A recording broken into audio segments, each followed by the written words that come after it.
Friends, techie అమ్మాయి అయిన తేజస్విని చనిపోయింది. ఓకే, చనిపోయిన తర్వాత ఆమె పరిస్థితి ఎలా ఉంది ఏంటి అనేది చాలా అంటే చాలా ఆ, అంటే అన్నీ కూడా సస్పెన్స్గానే ఉన్నాయి. అంటే ఏది ఎక్కడ ఏది పొంతన లేకుండా ఉంది.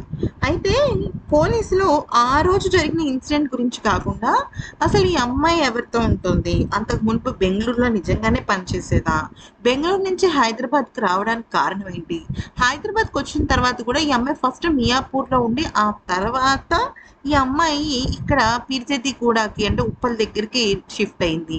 ఆ చివరి నుంచి ఈ చివరికి ఎందుకు షిఫ్ట్ అయింది, రోజుకి 3,500 రూపాయలు రెంట్ ఎందుకు కడుతున్నారు, అసలు పైన నిజంగా వ్యభిచారం జరుగుతుందా, ఇటువంటి కోణాలపైన ఆలోచించారు. అయితే ఈ అమ్మాయి ఇప్పటి వరకు అంటే ఆ ఇంటికి వచ్చిన తర్వాత చాలా సందర్భాలలో ఆ అమ్మాయి వాళ్ళ ఇంటిని మర్చిపోయేది. కరెక్ట్గా 1/2 కిలోమీటర్ వరకు కూడా, అంటే ఆ అమ్మాయి ఇల్లు ఫర్ ఎగ్జాంపుల్ ఒక చోటు ఉందనుకోండి, ఆ చోటు నుంచి ఒక 1/2 కిలోమీటర్ యువతల నుంచి ఆ అమ్మాయి రూట్ మర్చిపోయేదట. అయితే రూట్ మర్చిపోయి ఎటెళ్ళాలి ఎటెళ్ళాలి ఎటెళ్ళాలి అని చెప్పేసి ఆమెలో ఆమె కన్ఫ్యూజ్ అవుతూ వాళ్ళకి వీళ్ళకి ఫోన్ చేసేదట, అది చేసేదట ఇది చేసేదట. ఇప్పుడు మామూలుగా మనం ఉండే ఇల్లు ఎలా ఉంటుంది, ఒకసారి కన్ఫ్యూజ్ అవుతాం, 2 సార్లు కన్ఫ్యూజ్ అవుతాం. ప్లస్ అక్కడ మన ఫోన్లో మ్యాప్స్కి సంబంధించిన డీటెయిల్స్ ఉంటాయి.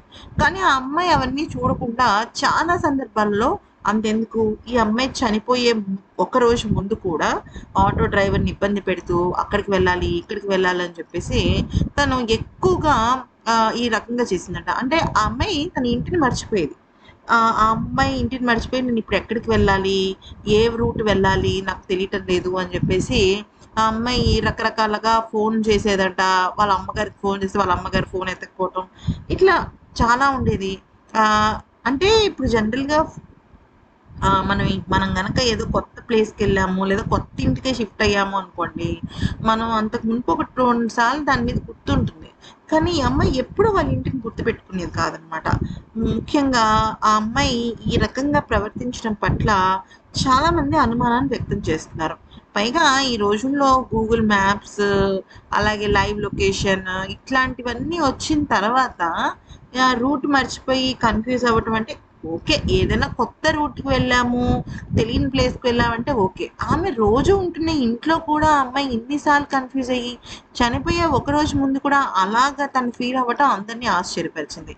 బట్ ఎనీవే, ఈ అమ్మాయి కేసులో ఏదో ఒకటి తొందరగా పురోగతి కావాలని మనస్ఫూర్తిగా కోరుకుందాం.